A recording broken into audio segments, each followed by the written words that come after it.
प्रिय भाइयों और बहनों, आप सबों को फादर एंथनी गोयल का जय यीशु।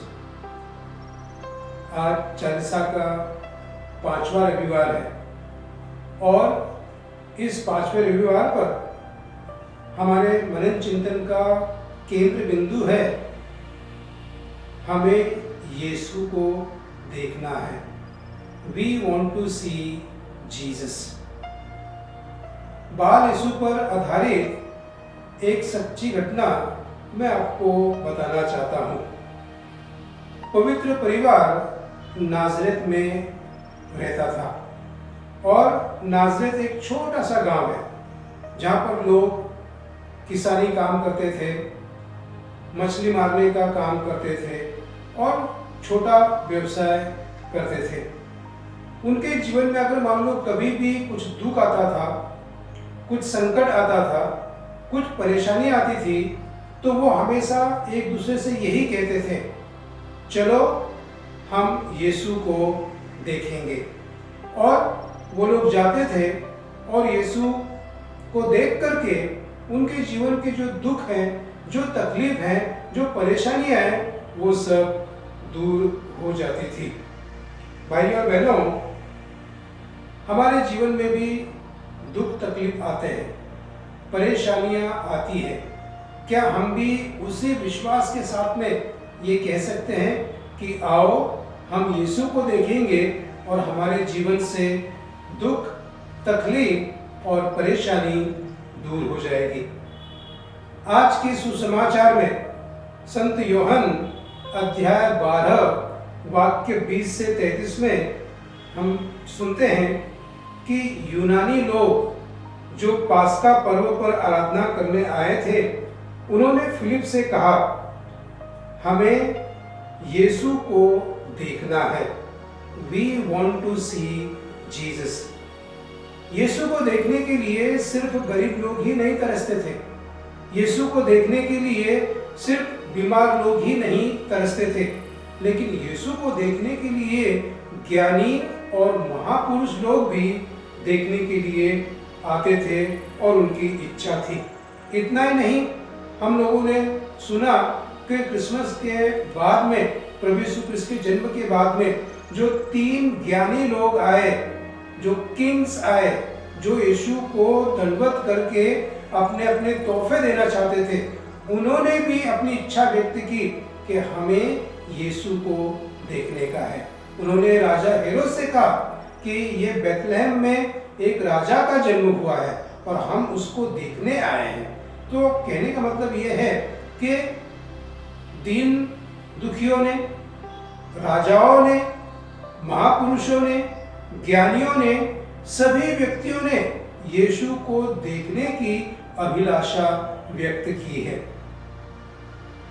राजा दाऊद स्तोत्र 1:34 वाक्य 6 में हम पढ़ते हैं कि प्रभु की ओर दृष्टि लगाओ, आनंदित हो, तुम फिर कभी निराश नहीं होंगे। राजा दाऊद एक बहुत ही महान और प्रसिद्ध राजा था। अगर उसने अपनी पूरी प्रजा को कहा कि तुम प्रभु की ओर दृष्टि लगाओ और तुम कभी निराश नहीं होंगे, हम सबों के लिए यह न्योता है कि हम प्रभु की ओर दृष्टि लगाएं। आज का हमारा पहला मनन चिंतन का विषय है, प्रभु यीशु कहते हैं कि मांदे लोगों, तुम प्रभु की ओर देखो और तुम्हें चंगाई प्राप्त होगी। संत मत्ती का सुसमाचार अध्याय 11 वाक्य 28 में हम पढ़ते हैं कि स्वयं प्रभु यीशु क्रिस्त कहते हैं, थके मांदे और बोझ से दबे हुए लोगों, तुम सब के सब मेरे पास आओ और मैं तुम्हें विश्राम दूंगा।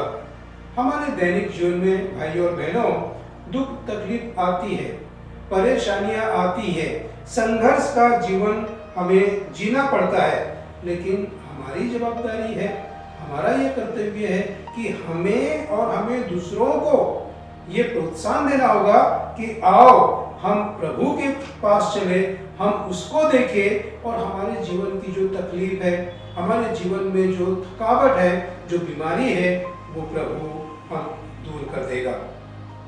दूसरा जो मनन चिंतन का विषय है वो है बीमार और बेसहारा लोगों, प्रभु को देखो और प्रभु से चंगाई प्राप्त करो।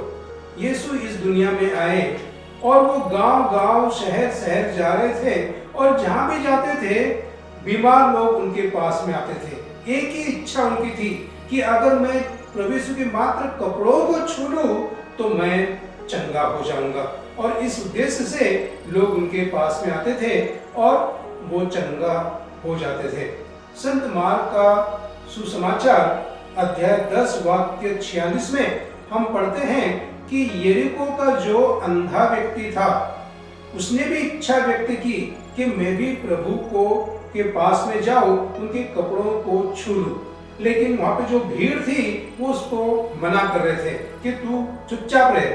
लेकिन जब उसने सुना कि प्रभु यीशु ख्रिस्त आ रहे हैं तो वो जोर जोर से चिल्लाने लगा, यीशु मुझ पर दया कीजिए, मेरे पापों को क्षमा कीजिए। और प्रभु यीशु ख्रिस्त ने उसको बुलाया कि उसको मेरे पास लाओ, और शिष्य जैसे उसके पास प्रभु के पास में लाए तो प्रभु यीशु ने उससे पूछा, तुम क्या चाहते हो, मैं तुम्हारे लिए क्या करूं? और यरीको का अंधा एक ही बार उसने कहा, प्रभु मैं फिर से देख सकूं। और प्रभु यीशु कृष्ण ने उसकी श्रद्धा के अनुसार उसको पुनः रोशनी का दान दिया, वो फिर से देख सका।